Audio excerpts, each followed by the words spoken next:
کہ पेशाब का बार बार आना, तो जब पेशाब करके उठते हैं तो गैर इख्तियारी तौर पर चंद कतरे उनके गिर जाते हैं जी। तो आगे जाकर खास तौर पे मर्दों का एक गदूद बड़ा हो जाता है जी। ये एक रकावट कायम करता है जी। खवातीन में कुछ मसाइल आते हैं जी। खवातीन अचानक हंसी, अचानक खांसी की, अचानक टांग के ऊपर टांग की तो पेशाब निकल जाता है जी। कि ओल्ड एज के मर्दों को, औरतों को पता भी नहीं चलता और बेड पे उसी तरह पेशाब निकलता है।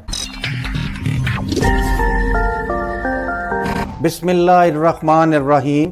डॉक्टर फैजुर रहमान बोल रहा हूं जी, एसोसिएट प्रोफेसर हूं। आज का जो टॉपिक है वो ये है कि पेशाब का बार बार आना। इसको जरा समझ लें जी, ये 3-4 मुख्तलिफ चीजें हैं जी। पहले तो ये समझ लें, जो 6 साल से छोटे बच्चे हैं जो बिस्तर पर पेशाब कर देते हैं, वो एक बिल्कुल अलहदा मसला है जी। वो एक काबिले इलाज तकलीफ है जी। नंबर 2, कुछ लोग जो यंग एज में मेरी तरह चाय बहुत ज्यादा पीते हैं जी, तो जब पेशाब करके उठते हैं तो गैर इख्तियारी तौर पर चंद कतरे उनके गिर जाते हैं जी पेशाब की। ये एक यंग एज में खास तौर पर जो चाय पीते हैं, जिसके लिए किसी दौर में हम कहते थे जी कि तिल खाएं, रेवड़ियां खाएं, ये करें वो करें, लेकिन ये आज के दौर में साइकोलॉजिकल मसला बन गया जी। नंबर 3, जब मिडिल एज आती है जी तो इसमें 2 मुसीबतें हैं जी। शुगर के मरीजों को बार बार पेशाब आता है जी,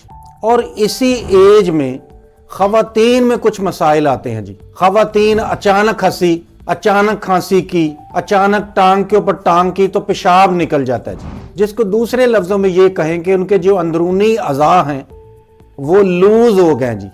अब उनमें वो तवानाई या टोन या ताकत नहीं रही जी। इससे जब आगे हम चलते हैं तो आगे जाकर खास तौर पे मर्दों का एक गदूद बड़ा हो जाता है जी, जिसको हम प्रोस्टेट बोलते हैं जी। ये सिर्फ अल्लाह ने मर्दों में रखा है जी, जो कि मादा मनविया बनाता है जी, उसकी सक्रीशन बनाता है जी। तो ये पुराने प्रोफेसर बोला करते थे कि फिर जब ओल्ड एज आती है तो ये मर्दों के लिए एक शरारत या एक मुसीबत बनती है जी। ये एक रकावट कायम करता है जी। जो पेशाब आ रहा है उसके रास्ते में आता है जी। अगर ये गदूद बाहर की तरफ फैले तो कोई मसला नहीं, लेकिन जब ये अंदर की तरफ से फैलता है तो इसके अंदर से हमारी पेशाब की नाली, जिसको यूरिथ्रा बोलते हैं, वो गुजरती है जी। उसके रकावट बनती है जी। यानी दूसरे लफ्जों में जिसको बिनाइन प्रोस्टेट हाइपरप्लेजिया बोलता है, ये 50 साल के बाद सारे मर्दों की तकलीफ है जी। उसमें जो पेशाब रुक रुक के आएगा,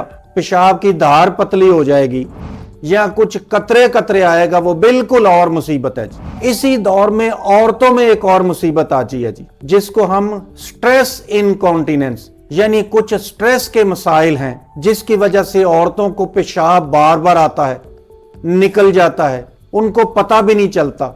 हत्ता कि ओल्ड एज के मर्दों को, औरतों को पता भी नहीं चलता और बेड पे उसी तरह पेशाब निकलता है जिस तरह कभी बचपन में निकल जाता था। तो ये 3-4 मुख्तलिफ कंडीशंस हैं जी। अब फिर इनका आगे एक और मसला है जी। कुछ इलाज के मफहूम है जिसको हम ऑर्गेनिक लेते हैं जी। ऑर्गेनिक, जिस तरह बिनाइन प्रोस्टेट, जो मर्दों का गदूद बड़ा हो गया जी। कुछ चीजों को हम नफ्सियाती लेते हैं जी, यानी वो चीजें जिनका ताल्लुक दिमाग के साथ है। ये पागलपन का मसला नहीं है जी। पेशाब का जो बार बार आना है, ये साइकोलॉजिकल भी मसला है जिसका ताल्लुक नर्वस सिस्टम के साथ है। ये एक खास अलामत है जी शुगर के मरीजों की, इसको भी समझ लें। इसका भी ताल्लुक किसी ना किसी तौर पर नर्वस सिस्टम के साथ है जी। तो जितने भी ये मसाइल हैं पेशाब के, ये सब काबिले इलाज हैं। ये कोई बहुत बड़ा मसला नहीं है जी। मामूली दवाइयों से ये ठीक होने वाला मसला है। तो चूंकि हमारे मुसलमानों में नमाज का कॉन्सेप्ट है, 5 वक्त नमाज पढ़नी है, तो लोग बहुत तंग आते हैं जी बार बार वुजू करने से, बार बार वुजू टूटने से। फिर उनको ये भी मसला होता है कि पता नहीं ये मेरे नसीब का कोई मसला है या मुझे नमाज से रोका जा रहा है या पता नहीं ये क्या मसाइल हैं। ये कोई बड़े मसाइल नहीं है जी, ये काबिले इलाज है। आप जब भी किसी अच्छे डॉक्टर से रजू करेंगे तो ये काबिले इलाज हैं जी।